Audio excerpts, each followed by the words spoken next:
परिस्थिती तुम्हाला जितकी सोपी दिसती तितकी तर ग्रहस्थिती दाखवत नाहीये. अशुभम वा शुभम कर्मम यद भवेत पूर्व संहिताम तस्य फलम अवश्यम स्यात् कालयोगेन देहिनाम. शास्त्र असं सांगतं की माणसाने पूर्वी केलेल्या कर्मांचे फळ योग्य वेळी त्याला मिळतेच आणि ग्रहांची स्थिती त्या परिणामांना योग्य वेळ देत असते. त्यामुळे मी सुरुवातीला सांगतो बरं का की बऱ्याचशा गोष्टींचा ताबा तुमच्याकडून निसटतोय. तुम्ही सगळं हँडल करता पण परिस्थिती काही तुमच्या ताब्यामध्ये अजून येत नाहीये. त्यामुळे हळूहळू काही गोष्टी अजून निसटलेल्या आहेत आणि त्याची तुम्हाला इतकी जाणीव नाहीये. हा, शुक्राचं गोचर तुम्हाला सध्या तरी मनाला थोडा दिलासा देईल, पण हा दिलासा तुम्हाला रिअल प्रॉब्लेमकडे दुर्लक्ष करायला लावू शकतो. म्हणजे कसं झालेलं आता मंगळाचा प्रवेश तर मेष राशीमध्ये झालेला, तो उतावळेपणा वाढवेल.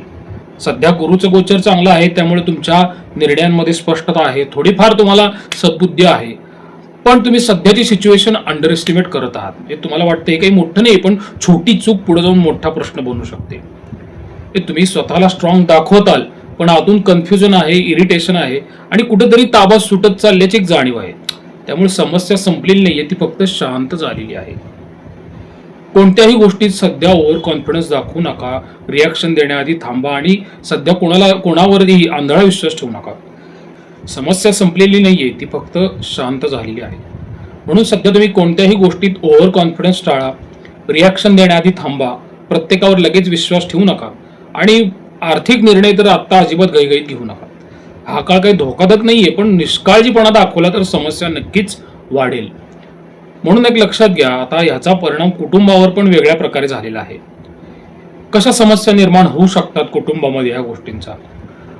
जीवनाच्या बाबतीत सध्या गोष्ट सरळ नाहीये. वरून सगळं तुम्हाला व्यवस्थित वाटलं, पण कसं झालंय सध्या मंगळाचं गोचर, त्याचबरोबर शनीचं तुमच्या अष्टमातून चाललेलं गोचर, हे दोन गोचर काय करत आहेत, तुम्हाला कुटुंबात अचानकपणे वाद घडवून आणतात. वाद दिसत नाहीयेत, पण ते छोट्या छोट्या गोष्टीतून अंतर तयार करतात. आता तर तुमच्या भाग्यभावातून मंगळाचं गोचर चालू आहे, ते चांगलं आहे, पण थोडं त्रासदायक आहे, अडचण वाढवणार आहे. कारण काय करतो तो मंगळ उतावळेपणा वाढवतो आणि पुढे जाऊन कसं होणार आहे, गुरुबळ कमी होत जाणार आहे. त्यामुळे योग्य निर्णय घेण्याची स्पष्टता कमी होते आणि मग चुकीच्या व्यक्तींवरती तुमचा विश्वास वाढण्याची शक्यता आहे. म्हणून मोठा धोका कुठं आहे की तुम्ही सिच्युएशन जी आहे ती अंडर एस्टिमेट करता. हाच धोका आहे. तुम्हाला असं वाटेल की हे काही फार मोठं नाहीये, पण छोटी चूक पुढे जाऊन मोठा प्रश्न बनू शकते, हे लक्षात घ्या. तुम्ही स्वतःला प्रत्येक वेळी स्ट्रॉंग दाखवण्याचा प्रयत्न करता, पण आतून कन्फ्युजन आहे, इरिटेशन आहे आणि कुठेतरी ताबा हरवत असल्याची भावना आहे. मग ती कामाच्या ठिकाणी असेल, व्यवसायाच्या ठिकाणी असेल. त्यामुळे समस्या ही संपलेली नाहीये, ती फक्त शांत झालेली आहे. मला असं सांगू वाटतं की कोणत्याही गोष्टीत ओव्हर कॉन्फिडन्स तुम्ही टाळला पाहिजे आणि रिॲक्शन देण्याची थांबा, प्रत्येकावर लगेच विश्वास ठेवू नका आणि आर्थिक बाबतीत तर अजिबात विश्वास ठेवू नका. कुठेतरी तुम्हाला नुकसान होईल किंवा फ्रॉड पण होऊ शकतो. त्यामुळे हा काळ काही धोकादायक नाहीये, पण काळजी दाखवली नाही तर प्रॉब्लेम मात्र वाढणार आहे. वैवाहिक जीवनात कसे परिणाम होतील. मंगळाचं गोचर सध्या भाग्यातून चांगलं चालू आहे, शुक्राचं गोचर तुमच्या बाजूने आहे, पण आता जेमतेम राहिलेले आहेत 14 दिवस. त्या 14 दिवसात तुमचं गुरुबळ जाणार आहे. त्यामुळे काय होईल, हातात आलेली परिस्थिती कुठेतरी निष्ठच चालली असं वाटू शकतं. कुटुंबाच्या बाबतीत कसं आहे, जबाबदारी पूर्ण होत आहेत, बोलणंही होतं, पण त्या बोलण्यात ऊब कमी असते, जास्त टोचणं जाणवतं. छोट्या छोट्या गोष्टींवरून एक शांतपणे चाललेले वाद असतात, शीतयुद्ध असतं. मोठे वाद दिसणार नाहीत, पण छोट्या छोट्या गोष्टीतून वातावरण जड होऊ शकतं ना.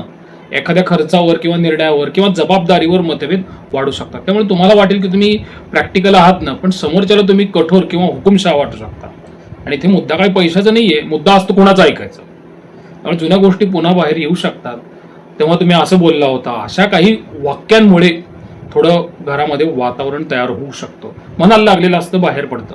वैवाहिक जीवनामध्ये कसं आहे, थोडासा काळ ट्रिकी झालेला आहे. म्हणजे कसं, कनेक्शन जितकं होतं तितकं फील वाटत नाही. दोघंही आपापल्या कामात व्यस्त राहतील आणि मग संवाद कसा आहे, प्रॅक्टिकल गोष्टीपर्यंत मर्यादित राहू शकतो. एक जण बोलायची वाट पाहतो, दुसरा शांत राहतो आणि दोघांनाही वाटतं की समोरच्याने समजून घ्यायला हवं. हे न बोललेलं अंतरच काय होतं, वैवाहिक जीवनात पुढे वाढत जातं आणि फोन उशिरा घेणे, वेळ न देणे, बोलण्याचा टोन बदलतो. या छोट्या गोष्टी काय करतात, संसारात जरा थंडपणा निर्माण करतात. म्हणून इथं काळजी काय घेतली पाहिजे बरं का. सर्वात मोठी चूक काय होऊ शकते, तुम्ही मनात सगळं जास्त साठवत जाताल आणि एक दिवस मग अचानक बाहेर येईल आणि मोठं कुठेतरी प्रतिक्रिया देताल. त्या एका रिॲक्शनमुळे मग परिस्थिती अनावश्यकपणे बिघडू शकते की जी तुमच्या हाताबाहेर पण जाऊ शकते. त्यामुळे घरात एखादा निर्णय तुमच्या मनाविरुद्ध घेतला जाऊ शकतो. एखाद्या नातेवाईकाच्या गोष्टीत तुम्हाला ओढलं जाऊ शकतं आणि जोडीदाराला तुम्ही बदललात असंही वाटू शकतं. किंवा तुम्हालाच असं वाटेल बरं का की मी जास्त देतोय त्या नात्यांमध्ये, पण समोरचा व्यक्ती काही म्हणावा तसा रिस्पॉन्स देत नाहीये. सगळ्यात काळजी घेण्याची गोष्ट काय की नातं तुटत नाही, पण त्यातलं कनेक्शन हळूहळू कमी होत जाते ना. म्हणून तुम्ही संसारात ती काळजी घेतली पाहिजे की नातं तुटू नये, इगोमध्ये येऊ नये बघा नात्यांमध्ये. आणि शांत राहून सगळं मनात ठेवू नका. कुठंतरी टोमणे देणं टाळलं पाहिजे दोघांनी पण एकमेकांबरोबर. म्हणून लक्षात घ्या, नातं काही तुटणार नाही, पण तुम्ही दुर्लक्षित केलं तर ते आतून कमकुवत होत जाईल. तुमच्या नोकरी किंवा व्यवसायाच्या बाबतीत जर विचार केला ना, तर कामात समस्या नाहीये. तुम्ही ज्या वातावरणात राहता आहे आणि तुम्ही जे निर्णय घेण्याची वेळ आहे तिथं समस्या आहे. नोकरीच्या बाबतीत जर विचार केला ना, तर तुम्ही ठीक आहे व्यवस्थित काम करता, पण सिस्टीम तुम्हाला मॅच होत नाहीये. आणि हे काम सोपं आहे, पटकन होईल, पण बाकीचे लोक जो असतात ना, ते अननेसेसरी डिले करतात आणि त्याचा तुम्ही त्रास करून घेता. म्हणून काही घटना तिथं घडू शकतात. हे कसं, तुम्ही एखादं काम पूर्ण कराल, आयडिया देताल, पण फायनल प्रेझेंटेशन मध्ये त्याचं क्रेडिट दुसऱ्याकडेच जातं आणि मग तुम्ही काही बोलत नाही, पण आतून थोडं कुठेतरी फ्रस्ट्रेशन वाढत जातं, कारण की क्रेडिट दुसऱ्याकडे जाईल. काय होतं, तुमच्या टीममध्ये एखादा काम टाळेल आणि शेवटी ते काम तुमच्याकडेच येत असतं. म्हणून तुम्ही मॅनेज करताल आणि तुम्हाला वाटेल की मीच का नेहमी करतोय. त्याच्यानंतर मग काय होतं, मिसकम्युनिकेशन पण होऊ शकतं. त्यामुळे गैरसमज होतात. तुम्ही सरळ बोलता पहिल्यापासूनच, पण समोरचा त्याला इगो इश्यू समजतो आणि मग थोडंसं गैरसमज असतो ना, तो फार मोठ्या प्रॉब्लेममध्ये बदलू शकतो. अचानक बदल कसा होऊ शकतो की तुमचे जे कोण वरचे अधिकारी असतात ना, त्यांच्याकडून तुमच्या कामाच्या पद्धतीबद्दल काहीतरी आक्षेप घेतला जाऊ शकतो. नोकरीच्या ठिकाणी माहीत असतं तुम्हाला की सिनियर चुकीचे आहेत आणि तुम्हाला हे माहीत आहे, व्यवस्थित माहीत आहे, पण तुम्ही ते डायरेक्ट बोलून दाखवताल आणि कुठेतरी मग ते ऑफिस पॉलिटिक्स तुमच्या विरुद्ध जाईल बघा. त्यामुळे कसं आहे, मग इथं थोडासा एक वेगळीच फेस तयार होते बरं का, की तुमच्या मनात येईल की आता बास झाले या नोकरीचा, आपण कुठेतरी रिझाईन देऊन दुसरीकडे नोकरी शोधायला चालू करू. पण नवीन जॉब लगेच काही मिळणार नाहीये किंवा मिळाला तरी तो स्टेबल असणार नाही. म्हणून तुम्ही सिंह राशीच्या व्यक्तींनो, तडकाफडकी सध्या तरी कुठला निर्णय घेणं योग्य नाही. व्यवसायाच्या बाबतीत सुद्धा प्रॉब्लेम कसा आहे, तुम्हाला काम नाहीये किंवा ऑर्डर्स नाहीत असं नाहीये, कुठेतरी फ्लो ब्रेक होतो आहे कामाचा. कसं असतं, काही गोष्टी अशा घडू शकतात ना, डील फायनलाइज होणार असते, पण शेवटच्या क्षणी तुमचा क्लायंट मागे हटत असतो. त्याच्यानंतर मग क्लायंटकडून येणारं जे पेमेंट असतं ते डिले होतं, उद्या देतो, थोडा वेळ द्या, अशा प्रकारच्या गोष्टी व्यवसायात घडू शकतात. त्यामुळे तुमचा भरपूर पैसा मार्केटमध्ये ऑलरेडी अडकलेला आहे आणि पुढेही मग असं घडू शकतं. वर तुम्हाला डील प्रॉफिटेबल वाटेल बरं का, पण पुढे गेल्यावर तुम्हाला ती डील नुकसान देऊ शकते. त्यामुळे बारकाईने डील ठरवा, तुम्ही अभ्यास करा आणि व्यवस्थित अनुभवी लोकांचा सल्ला घ्या. कधी कधी कसं होतं, पार्टनर तुमचे जे असतात ना व्यवसायातले, ते कमिटमेंट तोडू शकतात, त्यामुळे तुमचं नुकसान होऊ शकतं. पार्टनर तुमच्याबरोबर फ्रॉड करू शकतात, त्यामुळे सुद्धा तुमचं नुकसान होऊ शकतं. त्यामुळे कागदोपत्री व्यवस्थित तुम्ही राहा, नाहीतर प्रॉफिट मिळणार नाही. मोठं काय करायचं आहे असं ते माइंडसेट तुमच्या डोक्यात आहे, ते पहिल्यांदा शांत करा तुम्ही. एवढं माणसाने आशावादी असणं चांगलं नाही, आशावादी असावं, पण तुम्ही रात्रंदिवस त्याच गोष्टीचा विचार करून तुमची समस्या तरी सध्या वाढवत आहात. छोट्या छोट्या डील करा आणि जुनी कोण विश्वासू लोक असतात त्यांच्याबरोबर काम करा. फायदा कमी असावा, पण विश्वासू लोकांबरोबर तुम्ही राहणं सध्या तरी गरजेचं आहे. बाकी लोक चुका करत असताना कसं आहे, मग त्यावेळेस तुम्ही स्टेबल राहू शकता आणि हाच काळ कसा आहे पुढे तुम्हाला मजबूत करणार आहे. त्यामुळे नोकरी असेल किंवा व्यवसाय असेल ना, त्यात लक्षात घ्या की तुमचं काम चुकीचं नाहीये, पण तुमचा जो ॲटिट्यूड असेल आणि टायमिंग हे ठरवेल की तुम्ही जिंकणार आहात की अडकणार आहात. विद्यार्थ्यांच्या बाबतीत पण कसं आहे की सध्या तुमच्यासाठी सर्वात मोठा प्रश्न अभ्यास नाहीये, एक दिशा आणि कन्सिस्टन्सी फार महत्वाची आहे. तुमच्यामध्ये एक क्षमता आहे, अभ्यास करण्याची क्षमता आहे, पण सध्या डायव्हर्जन खूप वाढत चाललेलं दिसत आहे. तुम्ही जास्त अभ्यास करता, 2-3 दिवस चांगला फोकस असतो, पण मग अचानक ब्रेक येतो, डिस्ट्रॅक्शन होतो आणि तो अभ्यासाचा फ्लो जो आहे ना तो तुटतो आणि मग कुठेतरी मनामध्ये एक गिल्ट येत राहतं की मी अजून चांगला अभ्यास करू शकलो असतो. त्यामुळे कसं आहे, काही घटना अशा घडू शकतात बरं का, की शेवटच्या क्षणी परीक्षेला थोडं प्रेशर वाढतं किंवा एक्झाम जवळ आली की पॅनिक वाटतं किंवा तुम्हाला वाटेल की आता माझ्याकडे वेळ फार कमी आहे. त्याच्यानंतर कसं आहे, एक कंपॅरिझन ट्रॅप असतं बरं का, मित्र काय करतोय, कोण कुठे सिलेक्ट झालेला आहे, तो कुठं काम करतोय, ह्याच्यामुळे तुमचा आत्मविश्वास हलतो. त्याच्यापासून लांब राहा तुम्ही. त्याच्यानंतर थोडंसं एक डायरेक्शन कन्फ्युजन असतं, म्हणजे एक फील्ड तुम्हाला कुठेतरी आवडतं, दुसरं फील्ड सेफ वाटतं आणि मग तुम्ही अडकत जाता. म्हणून तुम्हाला कुठलं क्षेत्र निवडावं हे पण लक्षात येत नाहीये. स्वतःचं टाइम टेबल तयार करा, प्लॅनिंग स्ट्रॉंग ठेवा आणि मगच तुम्ही अभ्यासाला लागा आणि ते टाइम टेबल तुम्ही पूर्णपणे फॉलो करा, तरच तुम्हाला कुठेतरी पुढे जाऊन अभ्यासात यश दिसेल. आणि दुसऱ्यांना पाहून करिअर डिसाईड अजिबात करू नका. उदाहरणार्थ कसं असतं की काही व्यक्ती UPSCचा अभ्यास करता, मी पण करतो, तो IT मध्ये आहे, मी पण जाऊ. हा जो अप्रोच आहे ना, हा पूर्णपणे चुकीचा आहे. तुमचा इंटरेस्ट म्हणजेच तुमची एक स्ट्रेंथ आहे हे लक्षात घ्या तुम्ही. त्यामुळे कसं होतं, थोडं करिअर सिलेक्शन करताना पण तुम्ही गोंधळात पडतात. जिथे तुम्हाला काम करताना कंटाळ येत नाही ना, तिथे तुम्ही 2-3 वर्ष कन्सिस्टन्सी ठेवू शकता आणि जिथे तुमची नॅचरल स्ट्रेंथच असते ना, त्यामुळे हा मानवी स्वभाव आहे, हे लक्षात घ्या तुम्ही. जिथं तुमचा इंटरेस्ट आहे तिथंच करिअर निवडा, कारण की गुरु राहू नवम पंचम योगात सिंह राशीच्या व्यक्ती नेहमी ट्रॅपच होत असतात आणि मग तुम्ही करिअर निवडताना पण आत्ताच काहीतरी असं निवडून घेताल. त्यामुळे हाच गॅप जो आहे ना, तो तुमचं नुकसान करू शकतो. त्या बाबतीत तुम्ही काळजी घेणं गरजेचं आहे. सिंह राशीच्या विद्यार्थ्यांबाबतीत चांगली गोष्ट म्हणजे त्यांच्यात लिडरशिप असते.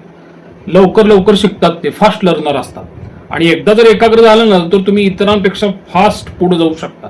ही फार चांगली बाब आहे सिंह राशीच्या विद्यार्थ्यांच्या बाबतीत. तुमच्या क्षमता काही कमी नाही, फक्त कन्सिस्टन्सी नसल्यामुळे सध्या रिझल्ट दिसत नाहीये. सिंह राशीच्या व्यक्तींसाठी मानसिक अवस्था या ग्रहांनी कशी केलेली आहे माहिती का? मी पहिल्यांदापासूनच सांगतो बरं का, गेले 2 वर्ष सांगतोय की तुमची लढाई बाहेर नाही, आतूनच चालू आहे. मग काय झालेलं आहे, तुम्हाला असं वाटतं की मी प्रत्येक गोष्ट सॉल्व्ह करू शकतो, लोकांसमोर कॉन्फिडंट राहणं, निर्णय घेणं, कंट्रोलमध्ये आहे दिसणं. पण नेहमी मी सांगतो की आतून कुठेतरी इरिटेटिव्ह विचार येत आहेत आणि एक लपलेली अस्वस्थता आहे मनामध्ये. सुरुवातीला पण मी म्हणालो. आणि 2 वेगवेगळे आवाज आहेत बरं का. एकदा काय सांगतं, एक मन सांगतं की शांत राहा, थांब, निरीक्षण कर. दुसरं सांगतं की आता लगेच ऍक्शन घे, बदल कर. आणि हेच जरा मनातले चाललेलं तुमचं वादळ आहे ना, ते तुम्हाला थोडंसं अडचणीत आणते निर्णय घेण्यामध्ये. आता मंगळाचा प्रभाव तर वाढलेलाच आहे. भाग्यातला मंगळ जो आहे ना, तो सिंह राशीच्या व्ययभावावर दृष्टी टाकतो आहे.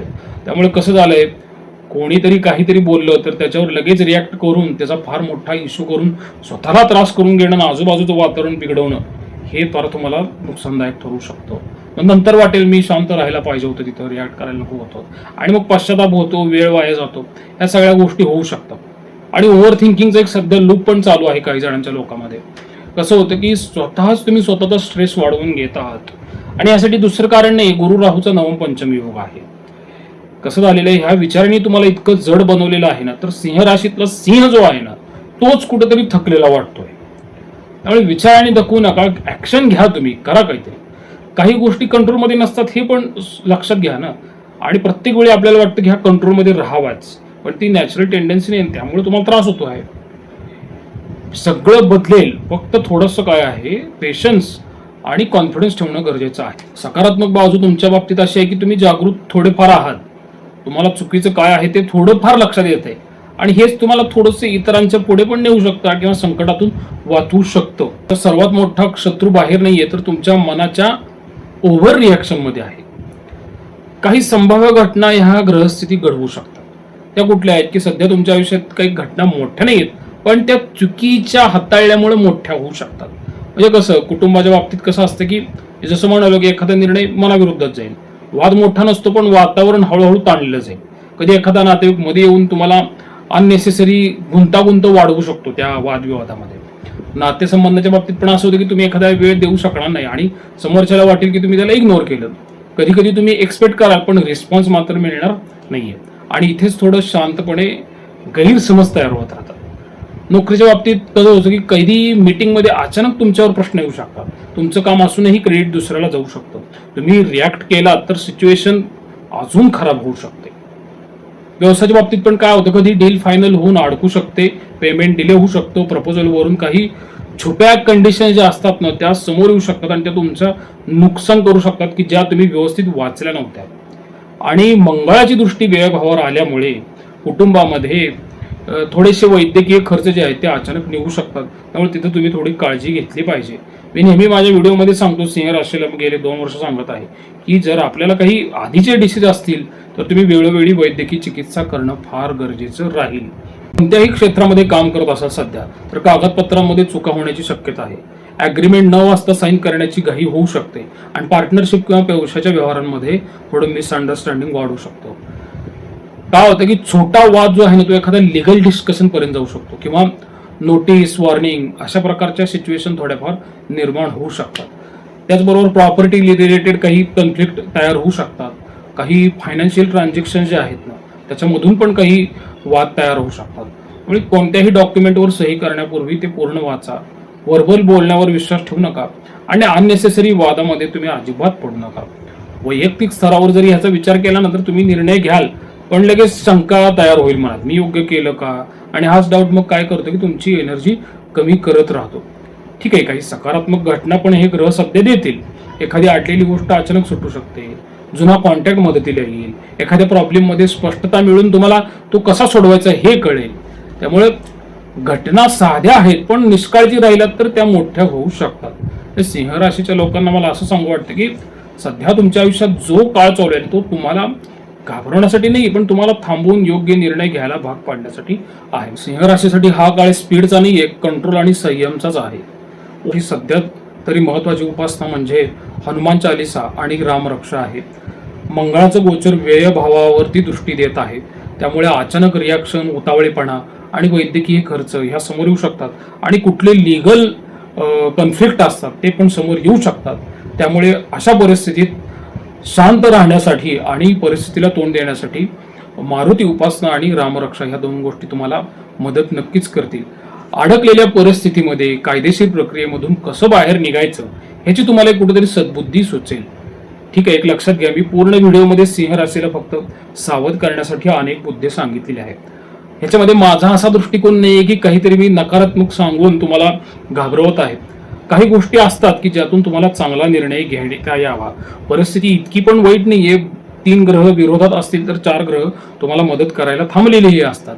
त्यामुळे तुम्ही स्वतःवरती विश्वास ठेवा, शांतपणे चिंतन करा आणि प्रत्येक अडचणीतून तुम्हाला नक्कीच मार्ग सापडणार आहे. प्रसाद कुलकर्णी, पंढरपूर. श्रीराम.